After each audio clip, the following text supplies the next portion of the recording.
Ladies and gentlemen, good day and welcome to Mahindra Lifespace Developers Limited Q1FY22 Earnings Conference Call. We have with us on the call Mr. Arvind Subramaniam, Managing Director and CEO, Mr. Vimal Agarwal, Chief Financial Officer, and Mr. Sumit Kasat, Head Investor Relations. As a reminder, all participant lines will be in the listen-only mode, and there will be an opportunity for you to ask questions after the presentation concludes.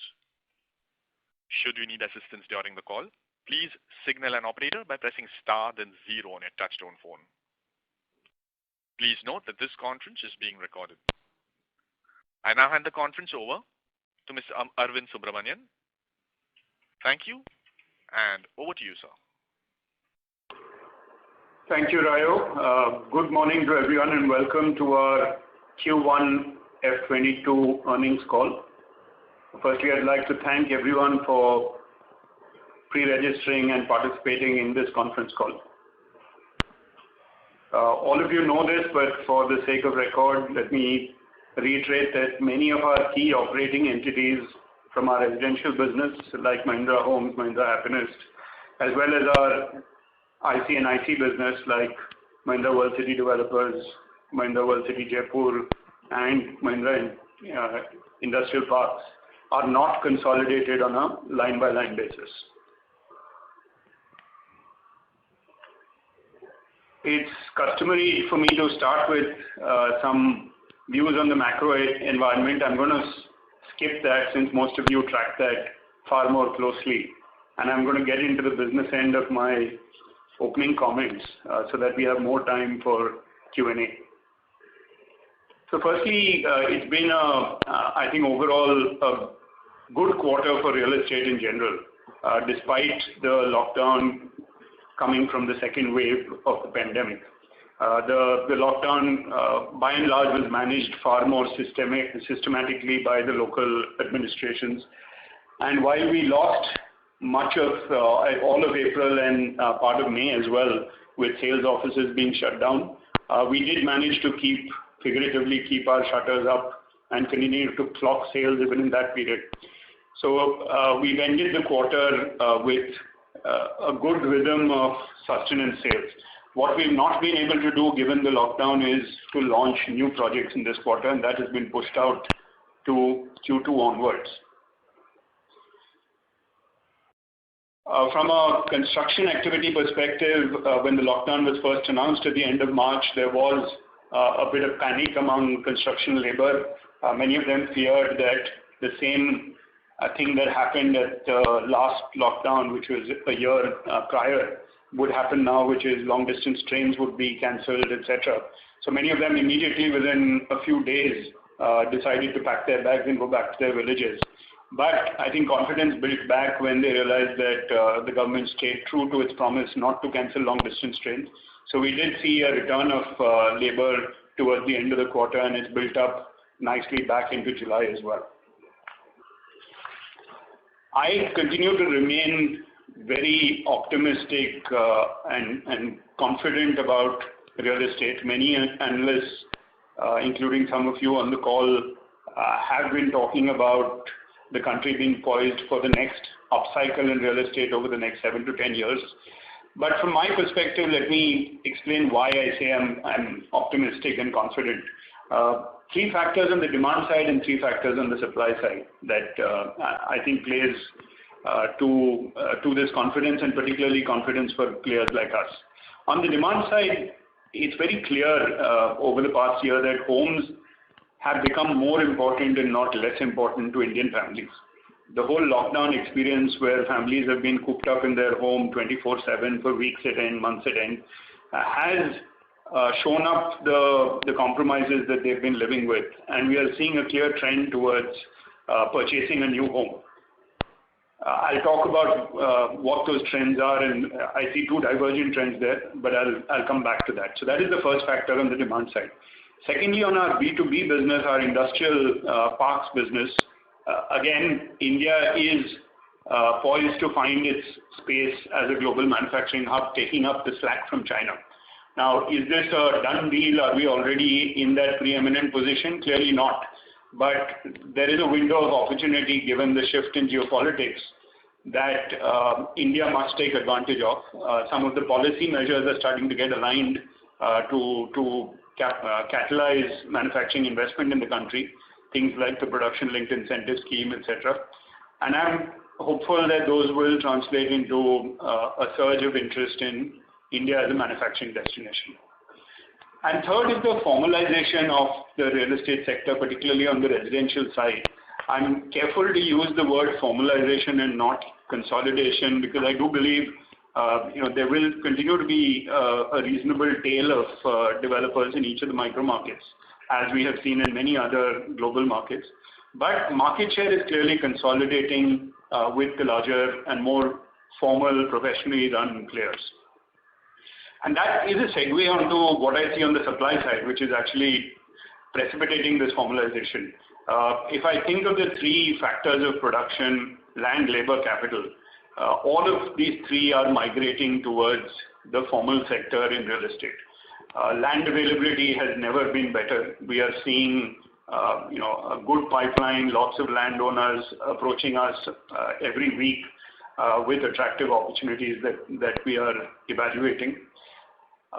Capital, as all of you are aware, there's a very significant delta that has emerged between the cost of borrowing and access to capital that players like us have relative to some of the smaller local developers.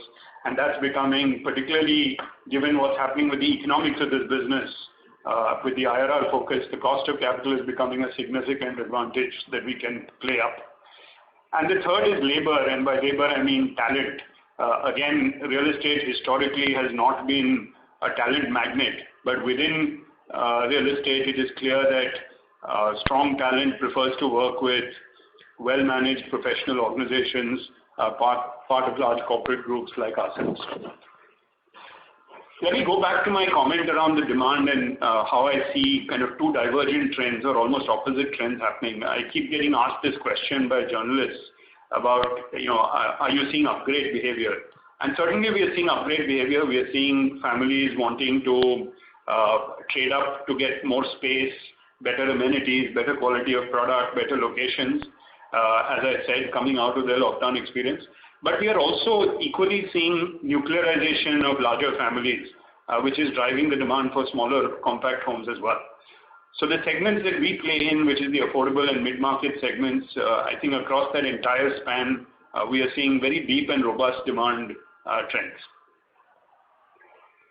Touching on some of the highlights for the last quarter in terms of our performance, we clocked quarterly sales of 145 crores, and as I said, bear in mind this is all sustenance sales and effectively around 6 weeks out of the quarter were constrained by the lockdown. So I think that's I'm quite happy with that rhythm of sustenance sales. Within that, the mix was roughly 79% of mid-premium projects and 21% of affordable. But that mix, honestly, will keep changing quarter to quarter, depending on what inventory we have, what launches we do in a particular quarter.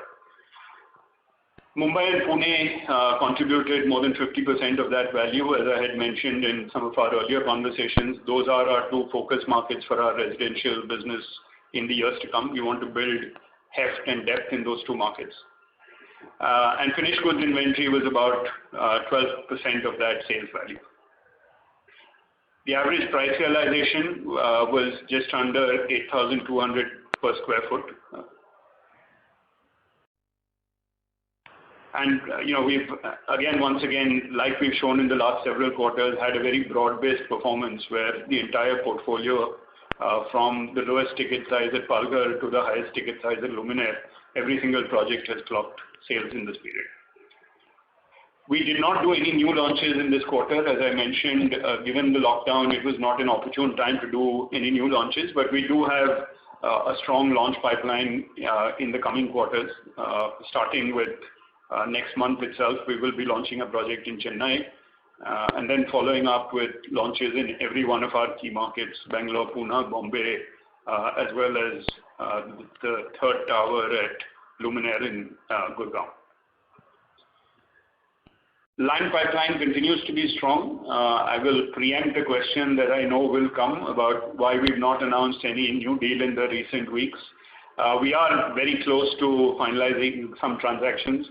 The one learning I've had over the past several months is these legal contracts, and particularly joint venture contracts, are littered with more I's and T's than the general English prose. So it's taking us a little bit longer to dot those I's and cross those T's. But I'm very confident that we will stay true to the commitment we've made of acquiring roughly 2,000 crores worth of sales potential, new land opportunities, accounting for 2,000 crores worth of sales potential year on year for the next several years. We're well on track and might in fact be slightly higher than that this year. Collections has been continued to be strong. We've collected 204 crores in the quarter, despite some slowdown in construction activity at the start of the quarter. We did pick up pace and managed robust collections and service. And we handed over about 151 units to customers in this quarter. Completions, we did complete a phase at Avdi as well as Palghar during this quarter. And in the coming quarters, fingers crossed, if the third wave doesn't impact us as a country very severely, we should now start seeing a regular rhythm of completions in quarter on quarter. In the IC&IC business, we leased 6.7 acres for about 14.3 crores during this quarter. Inquiries are strong. The pipeline is strong. The challenge we face there is the restrictions on international travel. Many of our clients are multinational corporations that are seeking to set up or expand their manufacturing presence in India. And for that, the international team is predicated on the international team being able to visit the site and evaluate it physically. We are also seeing a growing traction or growing demand in the IC&IC business from domestic manufacturing clients and also in the warehousing and logistics segment, which is an attractive segment going forward. Let me hand over to Vimal to update on the financial performance. Thanks a lot, Arvind. Moving on to the financial performance for the quarter 22 versus quarter 4 F21.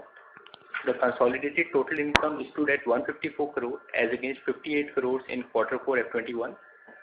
The consolidated EBITDA, including other income and share of profit from JVs, stood at negative 17 crore as against negative 30 crore in quarter 4 F21. The consolidated PAT after non-controlling interest stood at negative 14 crores as against negative 27 crores in Q4 FY21.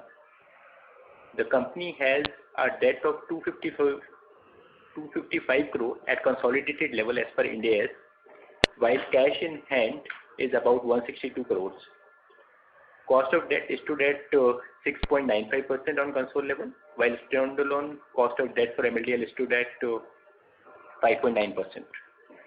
Thank you. We can open the floor for further questioning, please. Thank you very much. We will now begin the question and answer session. Anyone who wishes to ask a question may press star and 1 on their touchtone telephone. If you wish to remove yourself from the question queue, you may press star and 2. Participants are requested to use handsets while asking questions. Ladies and gentlemen, we will wait for a moment while the question queue assembles.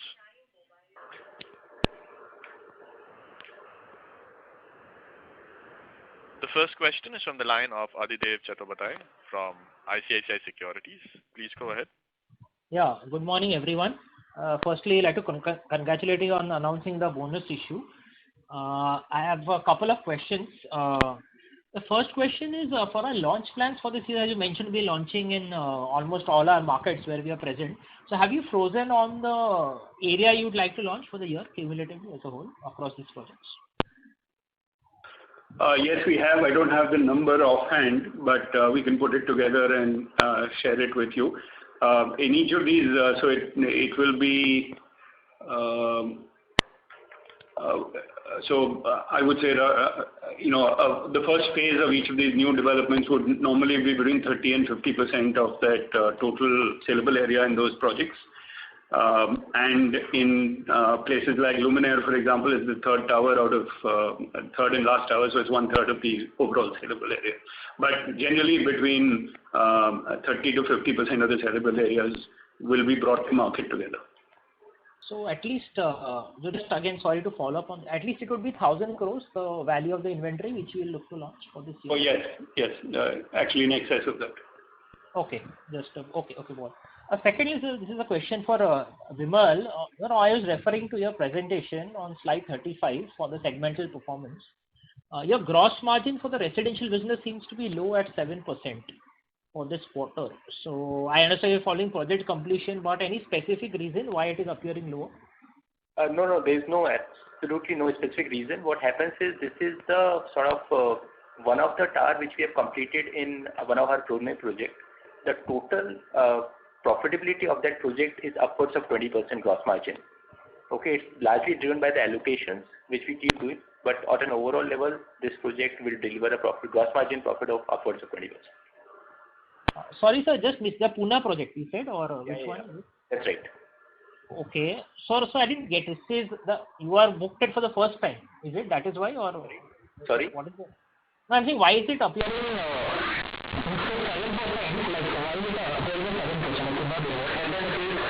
Usually, because it's a large development, and I'm talking more specifically for NCR project, because it's large development, there are common infrastructure which you end up developing, and the allocation is not completely in sync at tower by tower level. So the project once completely developed, handed over, will give us a return of about 22.5%. This specific tower is slightly low on account of allocation. Okay, because the okay, got that. Okay, fine. I'll come back in the queue with more questions. Yeah? Thank you. Thank you. The next question is from the line of Rohit Poti from Marshmallow Capital. Please go ahead. Thank you for the opportunity, and it's always a pleasure to hear your commentary. My first question, so what I understand is that at a government level, they're looking to unlock the vast tracts of land that is available with PSUs currently, and there's talk of setting up SPV, etc. And most of these lands are at prime locations in the metros that we are operating as well. So I'm just curious to know, do you think the supply of land could reduce prices, and is there any risk from that end? And are we looking at these parcels aggressively also? Thanks, Rohit, for that question. So, look, as I mentioned in my opening comments, land supply is only growing. The PSU divestment is one source of that, but there's also a lot of stuck assets with the NBFCs and banks that are coming into the market. Landowners themselves are realizing that the surety of working with the larger developers that they get in transacting with us is kind of attracting them to approach us with their land rather than try and either develop it themselves or with local developers. So on multiple fronts, we are seeing a very strong supply side on the land side. So we have to pick and choose what meets our needs and what we want to focus on. As I had laid out earlier, our focus markets are Mumbai and Pune. For the next 3 years, we want to double down on these markets. We also wanting to pick up land which is ready to market. So we're not looking at things that are futuristic demand centers. Our entire operations engine, economic engine is geared towards acquire the land, bring it to market quickly, sell quickly, construct and deliver quickly. So cycle the entire cash cycle, accelerate the cash cycle. And therefore, we have to view these opportunities with that lens. If it's a very large land parcel, we will be more cautious. I'm not saying that we will sit out of large transactions. We are evaluating them very selectively, but it needs to make sense from a strategic perspective and fit with our economic model. We're not going to go berserk trying to land bank just because land is available cheap. So small follow-up, is there a risk to price, price correction if this land supply comes, do you see a price correction in housing units because of this huge land supply which can reduce the cost of land? Actually, and the markets that we operate in, which is in the city of Mumbai, we operate in suburban markets, in Pune, all over the city. Land cost is typically 15 to 25% at most of the top line. So even if land cost reduces by 20%, you're talking about a 3-4% difference in margin. I think this is a misnomer and a myth that land cost drives prices. It is much more about design, speed to market, and the carrying cost of the land rather than the cost of land itself. So if I buy large tracts of land which I can't take to market for 4 or 5 years, that is where cost builds up and the pressure on pricing comes in. And today, given what's happening on the input prices, commodity prices, steel, cement, copper, plastics, etc., the conversion cost of land into final product is where we need to pay far more attention than the cost of land itself. And look, none of this is to take away from the fact that we need a good deal on the land. But that is no longer, to my mind, the single most important swing factor that determines pricing and viability of projects. Perfect. So my second question is, so in some mature markets like US, we see many of the home builders shifting to they fix the price in the beginning, they take 10% upfront, and they take the remaining, let's say 80-90% towards the end of the, when the project is completed. And I think 1 or 2 developers in India, the large developers, are also sort of bringing in that model. Can you speak about that? Do you see that as a risk to our IRR approach that we're taking right now? And do you see anything like that happening in India on a larger scale? Yeah, look, I think that's a very important driver of how the economics of this segment will play out. Now, historically, as all of us are aware, residential real estate has been funded through customer advances, right? So, and therefore, the construction-linked payment plan is very important. How much you can construct, how quickly you can construct, and demand that money from the customer, it drives your economics. Combined, of course, with sale, you have to have sold to be able to demand. If that changes to a lot more of the back-ended payment plans, the 2080, 1090, etc., it brings into question the very economic engine of the residential real estate business in India. And we are seeing that happening, particularly in the higher ticket size segments. So in the luxury market, 5 crore plus, there is a tendency for customers to demand that, as well as the developers are setting up those kinds of payment plans. We are still not seeing that as a very prevalent trend in the segments we operate in, which is roughly 30 lakhs to 3 crores. I think customers there are still willing to live with construction-linked payment plans. They realize that, look, if we do a 2080, it will come at a higher price. And given that mortgage rates have come down, customers are making the trade-off. It's also about them splitting their cash flow over the 3 or 4 years of the construction period, rather than having to cough up everything upfront. So far, we are not seeing this as a big trend. That being said, I think your point is very important. It's something we constantly evaluate, which is in the mid to long term, if this shift happens more broadly in the segments that we operate in, how do we need to retune our economic engine to still be making good IRRs and margins in that environment? Perfect. Sorry. My last question is, could you give us a broad breakup of the 3 major cost heads that we have in each of our projects, which is, I believe, land, labor, and material cost? Labor and construction, material cost. So as I said, land is roughly between 15 and 25%. If you add approvals to that, the various premiums, etc., it will be between 25 to, very rarely does it even touch 30%. Construction, again, depend the segment and location, would vary between 30% to 40% of the top line. And the rest is then gross margin and overhead. So of the construction, what would be labor and what would be material? Labor will be closer to 40, I guess. Labor is about 40%, material 60%. Okay, thank you. That's it from me. I'll get back into the queue. Thank you. The next question is from the line of Himanshu Upadhyay from PGIM Mutual Fund. Please go ahead. Yeah, hi. My one question was on the land bank, the slide what we have given, which is slide number 29, okay? So we have talked about SEZ of Mahindra World City, Chennai, okay, residential zone. But anything change you are seeing on Jaipur side? Because we have not discussed here. And there is also a large component of residential and social on Jaipur. And how far away is that from getting launched, or we starting to do some residential or something on that land in Jaipur. Can you give some light on that? Yeah, so the social and residential zone of Jaipur we are hoping to bring to market in the next financial year. We've started some planning on that. But it will really depend on how Jaipur as a residential market plays out. It will be a new residential market for us. We've not done residential developments there, so we are studying the market carefully to understand what kind of product to lead with so that we establish the location, establish a certain clientele for that location. Because this is a suburban location from a Jaipur context. So we want to create it as an attractive residential destination. We need to lead with the right product segment. So that work is underway. Hopefully in the next financial year we will start making the first set of launches there. Okay. And one more thing. We were earlier saying that we want to be in Bangalore, Pune and Bombay, okay? So in this call, what we are saying is that only Bombay and Pune is the markets where we want to focus on.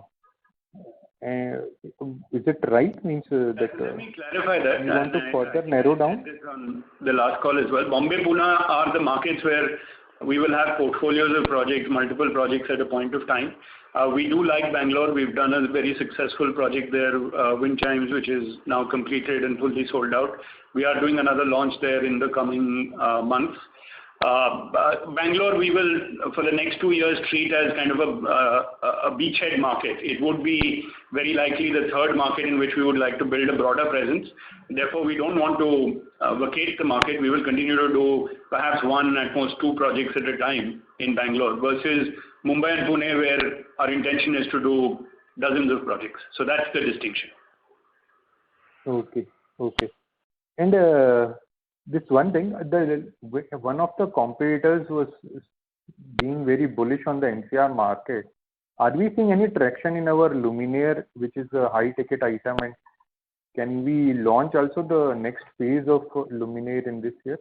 So anything on that luminaire project which is there? Yes, so as I said, we do intend to launch the next phase, which is the last phase actually, the last tower later this year.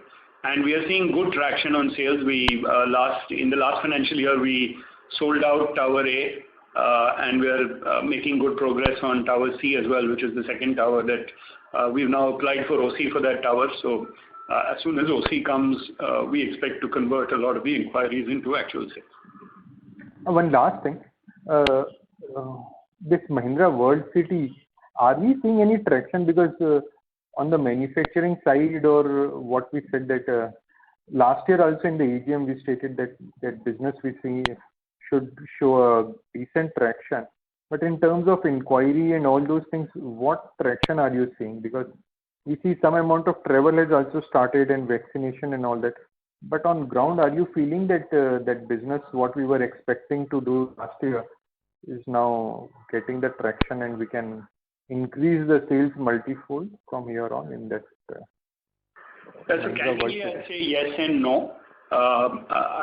No, because I would certainly like it to be many times larger than it currently is.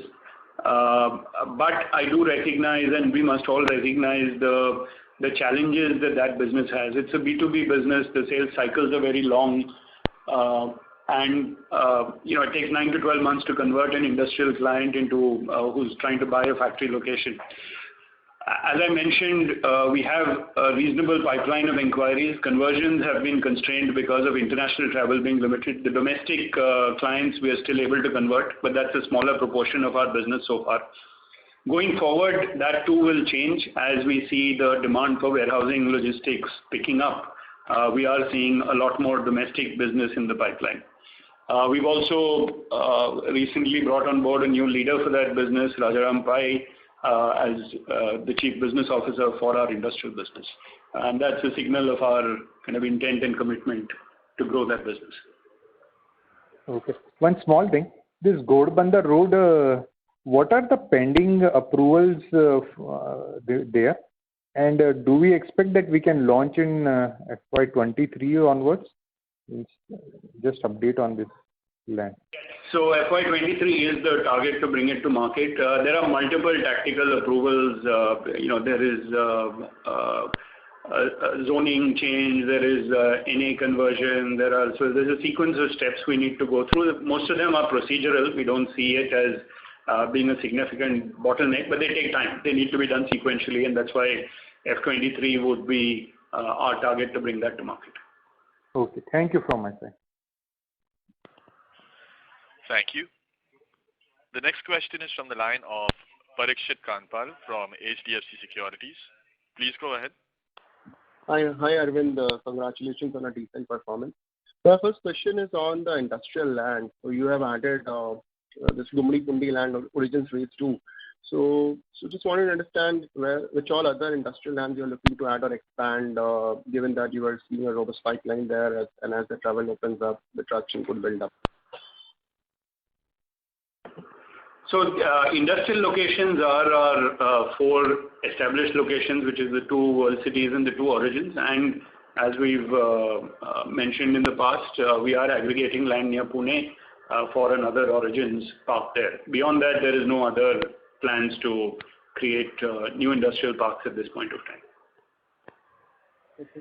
So within, say, Pune is more of a urban-centric location. So do you think that potentially if it's 500 acres which is there, so part of that can be converted into residential if we see a potential and maybe give us better yield? Not in that location. I mean, that is an industrial location. It is, I mean, there'll be some small amount of affordable housing one can do there to service the manufacturing workforce there. But I don't see that as an attractive residential location for the next few years. In terms of pricing of these industrial lands, are they significant premium to the government, the land the government allocates to industries, or is it? So how do you benchmark the pricing here? So do you think that the demand going up, there's a potential for that our land is undervalued and maybe it can significantly re-rate on the pricing side? So in fact, at the 4 existing parks, if I were to take the pricing, it is significantly higher than the government land. So whether it is SIPCOT in Chennai or GIDC in Ahmedabad or RICO itself in Jaipur. But the proposition is very different, I think, and clients are able to see the nature of, shovel-ready land with infrastructure done, green certified. I think that's becoming very important for many of the clients that the facility is sustainable and green. And we have been pioneers in that for many years now, and not just paying lip service to it, but Chennai, for example, recently got zero waste to landfill certification. It's the first large development to have that in the country. Jaipur is on the C40 cities list. So, these are things that are were at the time far ahead of their time, but today are becoming almost gating criteria for clients to make their investment decisions. And I think, therefore, they are willing to pay that premium. Also, if one were to step back and see what is the cost of land as a proportion of the overall establishment cost of a new factory or a new business in India, it is not that large. So while every client, of course, will want to negotiate to get slightly cheaper land, it doesn't swing the economics as much as many of the other things about, will I get my approvals in time? Is the infrastructure ready? How quickly can I go to market? I think those are bigger decision criteria. Okay. So one question for Vimal. So Vimal, we have been reporting losses for multiple quarters now. So when do we think we can come back in the black? From which quarter or from which financial year our EBITDA will turn positive, or maybe at the PBT level will be positive? Frankly, Pratik, I'm sure you have seen the overall assets which we have in the balance sheet, and from that perspective, I'll take it in 2 parts. One is the doability per se. We strongly believe that that is definitely sort of achievable in the short term. One example which we just spoke about, Arvind mentioned about, is say the Ghodbunder land. Now it has got multiple layers of approval, but the pace at which we are moving is very comforting. What it means is we are definitely heading towards better times. Now, in terms of red or black, I'll say that it can be black very soon. Consistency and uniformity is what we should be focusing on. That's the key point for us. Yeah, Parikshit, we've talked about this in the past and last call as well. I think it's important that we build this in a sustainable and steady manner so that it moves in one direction. What I don't want is a flash in the pan. One quarter we suddenly show some bumper profit, then again slip into loss, etc. But that being said, I think in the next few quarters we will definitely be looking to turn around the business into the black.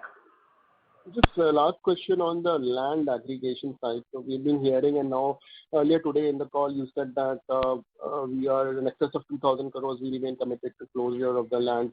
So have you seen MOUs already in place for this, and just because that last bit that the first payment goes out to the landowners, then you announce it. So in terms of timelines, is it like 3-4 months away from these? And second thing is, in terms of overall pipeline, have you seen the gross market value of land bank deals which you are pursuing? So has it been swelling up over the last few months, given that you said that you are seeing a lot of land coming to the market? So beyond this 2,000, have you already started working on the due diligence and initial deliberations on for the next pipeline? That's the last question. Parikshit, in all our competitive exams, we had always these multiple choice questions, and the last choice was always all of the above. So I'll say all of the above as an answer to your question. So yes, certainly we are seeing, as I said, a strong build-up in land inquiries that we are getting, and therefore the GDV that we are evaluating is actually far in excess of the 2,000 crores. What I want is to make sure that we get 2,000 crores of very attractive, ready-to-market land that meets all the parameters that we want, and therefore we will always have a hopper that is much larger than that. But as I said in my opening comments, I do expect that we will end up a little bit north of 2,000 crores this year. There's some very nice deals that we are in advanced stages of. We do have MOUs in place, and as I had mentioned in some of our earlier calls, I don't want to jump the gun and announce those until we sign definitive documents, which is why it's taken a little longer. Okay, just on the bonus part, lastly, so congratulations for announcing it, but just wanted to understand your thought process, because this is our maiden bonus which we have announced. So besides behind that, what has gone behind the thinking of announcing it, the first maiden bonus for the group, the Mahindra Lifespace? If you can just touch upon that. So what was the thinking about? Yeah. So I'll link it back to the earlier question you asked about trajectory on profitability. I think the thinking is very simple. It is to signal to the market, to investors, to all of you that we are confident that there will be good times coming very soon, and we are able to raise therefore a larger equity base. Because the last few quarters we've been reporting a loss, there's been no dividend distribution on account of that. We felt it is important, and we have a very large reserves to paid up equity ratio. We felt it's important to give our investors confidence that we see a brighter future, and that's the primary driver of the bonus issue. Tactically, there was also feedback from several investors that the liquidity in the stock was constrained. Investors were not finding enough liquidity in trading. Hopefully, the bonus issue, empirical evidence has shown that that should also increase the liquidity in the stock. Okay. Thank you. Thanks a lot, Arvind, and all the best to you. Thanks. Thanks, Parikshit. Thank you. The next question is from the line of VP Rajesh from Banyan Capital. Please go ahead. Yeah, hi. Thanks for the opportunity. Question is, Mr. Rajesh, we can't hear you. Your voice is not very clear. If you're on a hands-free, request you to use the... Is it better now? Yes, sir. Please go ahead. Hello? Yeah. Okay. So, Arvind, first question is on the land prices. Are you seeing them moving up in comparison to, let's say, 6 to 12 months ago? No, quite the contrary, actually. I'm seeing land prices softening because there are fewer buyers in the market, particularly on outright transactions. There aren't too many developers who are ready to put payment up front. And therefore, for us, we are seeing more attractive deals in the market. And as I have mentioned in some of our earlier calls, we are actually seeing land transactions that we had lost a year and a half, 2 years back, coming back to us on more favorable terms today. Mm-hmm. Wonderful. And on the selling of apartments, because the commodity prices have gone up, are you guys thinking about increasing the prices, or how are you thinking about passing on that cost? Yeah. So look, we are putting in a discipline where we will increase prices across our portfolio. Of course, the extent of increase varies depending on the specific micro market, how our project is performed, what is the competitive intensity, etc. But even separate from the input cost inflation, we are on a steady path to increase prices quarter on quarter, and I think that's very important from a perspective of how our economics are set up. If we want customers to buy early in the project at a pre-launch or a launch, the only economic rationale for them to buy early is if the price goes up, right? So we need to be able to price it at the level where we can have a steady increase quarter on quarter, year on year. And we have demonstrated that across our portfolio, even through the last year and the last 5 quarters, including this. Right. Please stay connected. We seem to have lost the line for the management. Please stay connected while I reconnect the management line.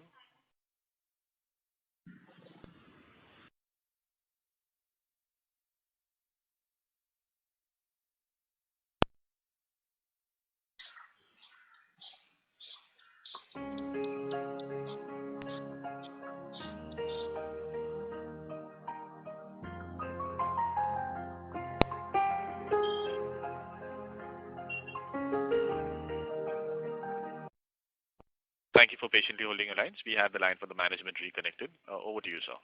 Yeah, sorry, I don't know which part of my answer I got dropped off on, so let me wind back. You asked about pricing.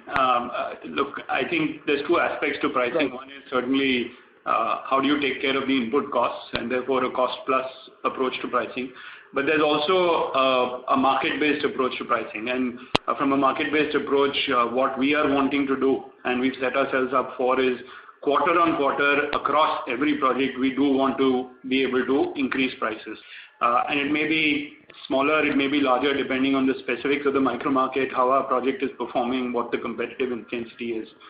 And I think it's heartening that over the last year, the last 5 or 6 quarters actually, we have been able to do that. So even in a tough year like last year, we were able to increase prices anywhere between 2% to 8% across our portfolio. In not a single project have we had to cut prices. So we've been able to maintain that discipline. Now there's the additional factor, as you mentioned, about input costs. So that will also drive us to continue to steadily build up price. So Right. No, that's great. My last question is on the Gurgaon market. So after the success that we had with the current project, are we looking to vacate this market, or are we going to build more here? For the time being, Luminaire will be our only project. We are, as I mentioned, we're launching the 3rd tower that will take us probably 3 years to construct and complete. So for that period, we continue to stay in that market, and then we'll take the call. The idea is to focus on a few markets and build depth. So those are Mumbai and Pune, and as I said, we will maintain our beachhead in Bangalore. Gurgaon, we will come back to in 3 years' time once we are closer to completion of the Luminaire project. Great. All the best. Thank you so much. Thank you. Thank you. The next question is from the line of Prem Khurana from Anand Rathi. Please go ahead.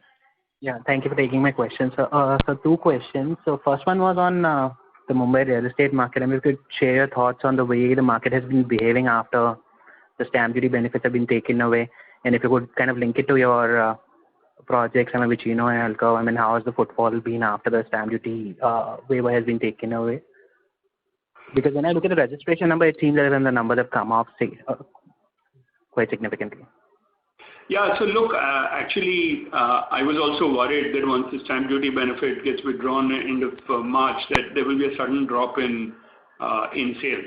And unfortunately, that did coincide with the lockdown. So April, May was slower from an inquiry perspective, but it has built up nicely since then. Second half of May and into June, sales have built up very nicely, which indicates that the market has moved beyond that stamp duty reduction. Also, from an actual economic standpoint, if you look at it, at 2% stamp duty reduction, I mean, many developers were offering those kinds of discounts across the table.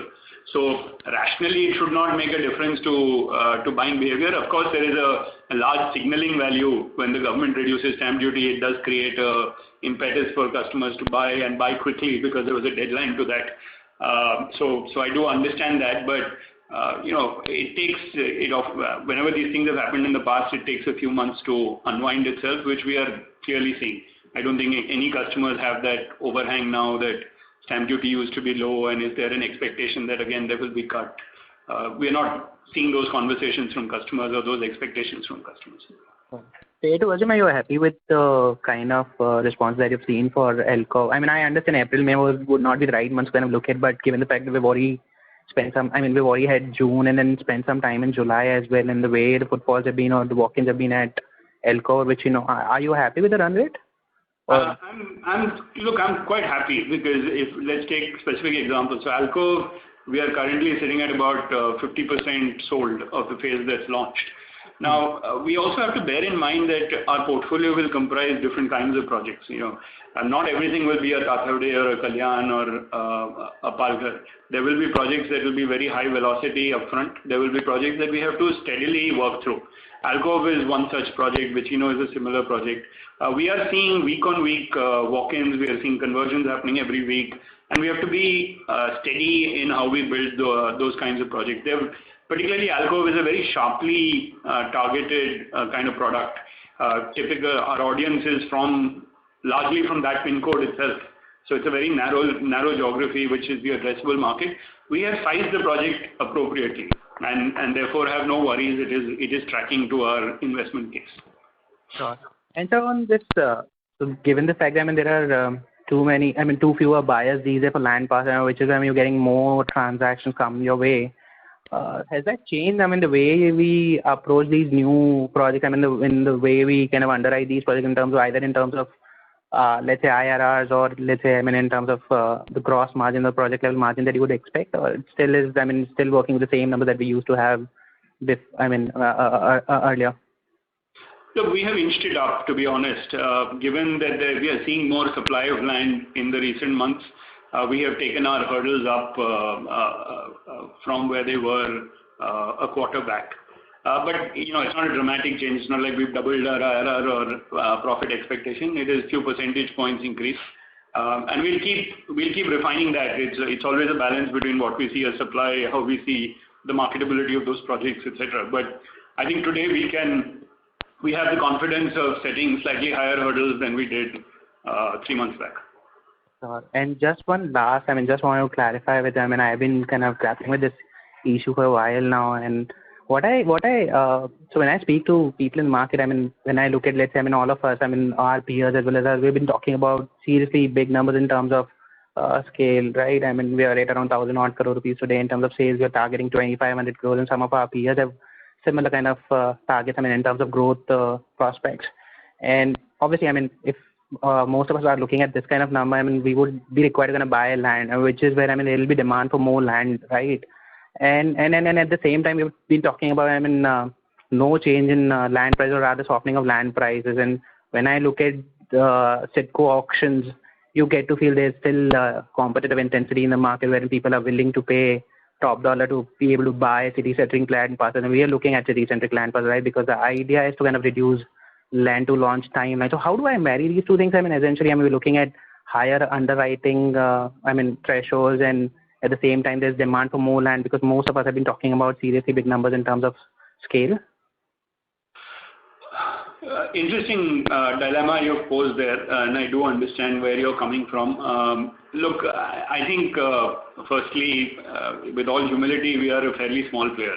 So for us to grow from where we are to 2,500 crores, I don't think supply either or market size is the constraint. It is our internal ability and our conviction, our discipline to build the business in the right way. That is going to be the determining factor of that. So, whenever my team or others come to me and say, oh, but, market has grown by so much, shrunk so much. When you're a single-digit market share player, honestly, you're not driven by how big the market is and whether that has grown. Similarly, on the land side, all we are looking for is 3 or 4 land parcels aggregating to 2,000 crores. we are seeing deals which are several multiples of that. So I don't see any reason why we can't execute 4 land parcels worth 2,000 crores. Sure. Just one last bookkeeping question. Vimal, if you could help me with the revenue breakup, the project-wise breakup if you have, the top 2-3 projects. Yeah. You're referring to the residential side of our business, right? Yeah, so the 150 odd crore rupees of revenues that we booked during the quarter, the income statement number. So about 70% is coming from our Pune project, and the balance 30% is split between 2 or 3 sites, actually 2 sites. One is Avti and one is Palghar, in equal proportions roughly. Palghar, would that form a part of the top line? I thought it's a part of associate company. You're referring to India's numbers, okay. Yeah, so it's only the Avti project which will come there. And there were a couple of other finished goods transactions which would have happened, but that is very sort of small portion of the entire number. Okay, sure, sir. Thank you. Thank you. The next question is from the line of Anish Jobalia from Banyan Capital Advisors. Please go ahead. Yeah, hi, good afternoon, and thank you for the opportunity. Hope my voice is audible to you. So, just wanted to continue from the last quarter when we were kind of thinking about launches being to the level of around 2 million square feet. So, in this year, so are you on track to do this, and what's the kind of expectations of the sales that you have penciled out for this year? If you could provide more color, that would be helpful. Thank you. Yeah, so we are on track for all the launches that we had planned for this year. As I mentioned, there was a launch planned in Q1 which got pushed out to Q2, so we have a little bit of bunching between Q2 and Q3. But we will manage that and make sure that all those planned projects get launched. I won't share a guidance for sales for this year. As I said, I prefer to share midterm kind of targets, which is our 2,500 crores by FY25. You can do the interpolation from here to there. Right, but just to think directionally, like in FY19, our launches were like around 1.55, and this year, the launches are expected to be higher than that. So, can we kind of expect to kind of cross the FY19 sales number in this year itself? How to think about this direction? I think good question. I will not, as I said, I don't want to share guidance for short term. Okay. And the second question would be, if we look at our sales per square feet, this year, this quarter it's higher, but let's say we take the average of the last 4, around 7,000 rupees. So how would you break this into gross profit per square feet and, let's say EBITDA per square feet that we realize on every new sales that we book incrementally? Vimal, you want to take that? So at an overall level, a couple of points. One is the affordable and mid-premium. In both the segments, we have seen that the gross margins are not significantly varying. And from that perspective, our target will be to have gross margins upwards of 20%. Affordable may be a bit lower, but that really depends on the geography, location, and your target segment or the timing of the project launch per se. But directionally, that's the number you can keep in mind, which is closer to 20-22% gross margin. And how do you further translate into, let's say, after taking off the the other expenses or the common expenses also? Our projects will be in the range of mid-teens for PBT margins and early 20s or high teens for the project IRR, and therefore equity IRRs in the low 20s. Okay. And just one question around our target of 2,500 crores. So, even today, whatever sales we show, number, so there also we kind of have sharing with our JDA and other partnerships.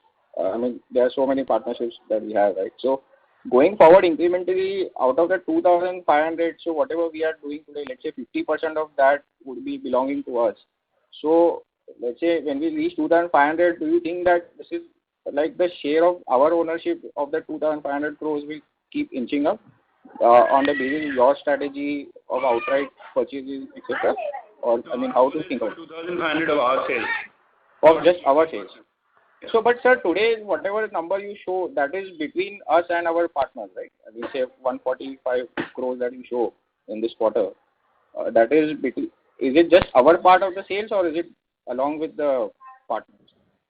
No, the other way to look at it is so say from financial point of ultimately you have got one top line and one bottom line to deliver. If your overall land prices are baked into your cost of sales, which is middle of the P&L, to that extent your bottom line is not getting impacted. So it's like saying that my cost lines will get muted to some extent, and to that extent my top line is also getting sort of reduced, and therefore my size of the P&L will reduce, but the bottom line is what I am ultimately going to deliver, irrespective of whether this is JDA or a full ownership or a greenfield project. So okay, so I mean probably I'll take it offline, but just to understand, you are saying that the bottom line that we'll make would be on 2,500 crores of our sales, right? I mean that's what you are trying to say. No, I am saying the bottom line which comes out of 2,500 crores, irrespective of whether it's a JDA or a full ownership model, will get delivered. Okay, fine. Thank you so much for your time and all the best. Thank you. The next question is from the line of Manish Agarwal from JM Financial. Please go ahead. Yeah, hi. Good afternoon. So my question is related to the land inventory slide. So till the last quarterly presentation, we used to give land inventory of 5.74 million square feet. But over here, this time around, it has been converted into acres. So is the potential same or can it go higher? This is MWC Chennai residential zone I'm talking about. Sumit, you want to take this? Yeah, hi Manish. So I think given that we have not assessed the entire development, building plans have not been applied to, hence the square foot number has been not mentioned, but broadly it is expected to be 5 million square foot for that 114 acres that you are seeing there. Mm-hmm. We plan to convert some bit of land into industrial end use because Mahindra World City as a location, industrial land has a higher demand. We are not able to service that demand because we don't have land to offer. So part of the land is planned to be converted as industrial end use. We have made some applications there, and in the balance land, we do expect about 5 million square foot and above development potential. Having said, it will also depend on the development format. For example, if it's a plotted development, obviously you don't use the entire FSI, right? So those formats will decide what's the overall development potential that we will eventually realize. And any launch timeline? We are launching one affordable project there, which we have mentioned in our to be launched pipelines, MWC residential. That's 4 lakh square foot. That's the immediate launch that is being targeted. Beyond that, affordable is a work in progress. Plotted is a work in progress. Expecting a launch either towards the end of this fiscal or early next fiscal on plotted bit. Okay. Secondly, on the Ghorbandar Road land, what is the total developmental potential and how would it break up into commercial and resi? Too early to comment on that. It's still in planning stages and there are multiple options in terms of what is the asset mix that we are in the process of evaluating. So, we'll probably be in a better position to answer that towards Q3 or Q4 this year. Okay. And lastly, the MWC outside boundary land, which is 64 acres, is planned as land sale. So this will be as industrial land sale or outright land sale? And who would be the buyer in case it's outright? So this would be outright land sale in most cases. These are typically disparate pieces of land that, when you do land aggregation, you have a certain, you end up with kind of disjointed pieces of land around the main core area that you're trying to aggregate. So these are those kinds of parcels, and it is typically local buyers for various kinds of needs. Some people buy it for local housing, some people buy it for setting up workshops and showrooms. There is retail, there's no one end use that one can think about. And realizations would be lower than the industrial land selling. There's also no infrastructure we've developed here. These are sold as, with no linkage to the main world city. And therefore, it's an as-is where is land sale. Sure. That's all from my side. Thank you so much. Thank you. The next question is from the line of Nikunj Maheti from Quest Investment Advisors. Please go ahead. Hi, good afternoon, sir. Thank you for the opportunity.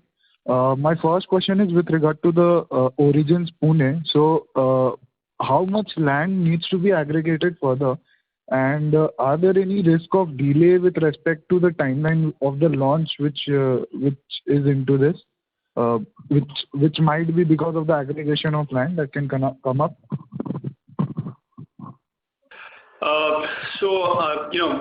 The Pune project is going to be an Origins format.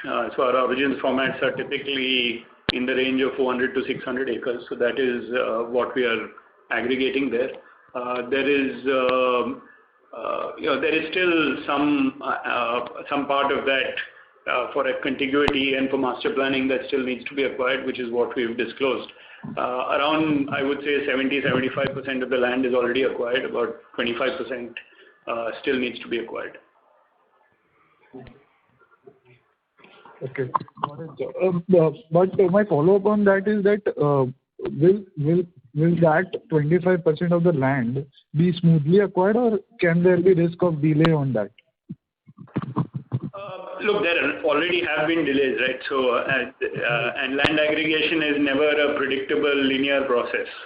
There are several interdependencies, etc. But look, I think we've crossed the hump on that, and we expect that over the next 3-4 quarters, the key parts of that land as well as the access to that land will all be sorted out. So we are on track for what we had said. Okay, got it, sir. So my second question on the IC and IC front is that you mentioned that other than Origins Pune, you are not looking to add any further land into the IC and IC segment. So we had this MOU signed with the Gujarat government for the Dholera project. So could you throw some light over there, and is there any timeline within which that MOU has to be completed? No, so we will not be proceeding, as I said, with anything beyond the 4 existing parks and Origins in Pune. These are the only 5 locations for the next several years that we'll be focusing on. Okay, got it.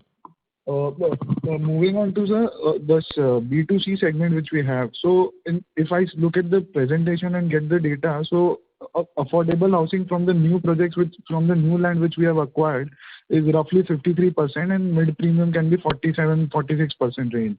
So going forward, what would be our strategy for the new land which we acquire with respect to the mix of affordable and mid premium, and how are the realizations likely to change after that?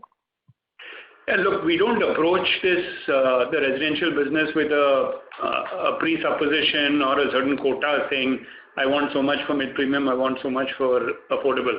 That is an outcome of the particular land location and the understanding of the market. So we have, for example, in certain markets which could traditionally be seen as mid-premium markets, we are planning affordable products because we feel there is a gap in that segment, and vice versa as well. So it's led with what is the land opportunity and what is the right product there. It is not led with saying I want to build a certain amount of affordable and a certain amount of mid-premium. Got it. Lastly, a question on the expected quantum of outflows which are likely to happen because of this every year land acquisition. So what would be that quantum be, and how are this likely to be funded with respect to the debt and equity ratio which we are looking at? Is there any stringent net debt target over there, net debt by equity target over there?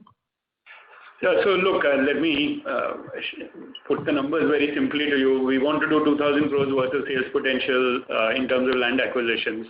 Land is roughly 20-25% of top line. So land outlay in that will be about 400 to 500 crores per annum. 400 to 500 crores does not get all paid up front. Most of our land transactions are with staggered payments where most of the payment happens closer to approvals and to launch, even in the outright case. And some proportion of that will be joint ventures in various forms which don't require that kind of upfront capital outlay. So net, I think with about 400-500 crores of land outlay year on year for the next few years, we will be well on course to get to the targets we've outlined. That can comfortably be funded by internal accruals and a little bit of debt. we don't want to go overboard on debt. I think getting to even 0.4, 0.5 of debt equity is more than enough for us to fund that kind of ambition. Now, having got there, we will of course want to raise the bar. It's not for all time that we will want to be at 2,000 crores or 2,500 crores of sales. We will systematically keep raising the bar in terms of our growth expectation. So at that stage, we will see. I mean, by then we will also have even stronger reserve base, etc. So I don't expect us to be a very highly leveraged company. We will be quite prudent on debt. But we won't be zero debt either. We will be smart about taking debt where it makes sense. Okay. So there is no specific debt equity ratio for the sources of fund which you're looking at, right? If I read into it. Yeah, I mean, as I said, I would be comfortable with a 0.4, 0.5 debt equity ratio. I think we have enough ability to service that kind of a debt equity ratio. Above that, I would be very cautious. Got it, sir. Thank you for answering my question, sir. Thank you. Thank you very much. We'll take that as the last question. I would now like to hand the conference back to Mr. Arvind Subramaniam for closing comments. Thank you, Rayo, and thank you everyone who participated on the call and for your questions. Look, I think just to sum up, it's been a good steady quarter, neither extremely good nor extremely bad. Given the circumstances of the second wave and the lockdown, I'm very happy with how the quarter has played out. And the confidence in the coming quarters and years remains very strong, and if anything, the conviction has only grown deeper. In both the residential business as well as the industrial business, we expect to rev up the growth engine considerably in the quarters and years to come. I think, as was asked and I answered, the bonus announcement is a signal and kind of a statement of confidence that we are making to the investors in the market, saying we do expect good times ahead. With that, thank you all and stay safe. Thank you very much. On behalf of Mahindra Lifespace Developers, that concludes this conference. Thank you for joining us, ladies and gentlemen. You may now disconnect your lines.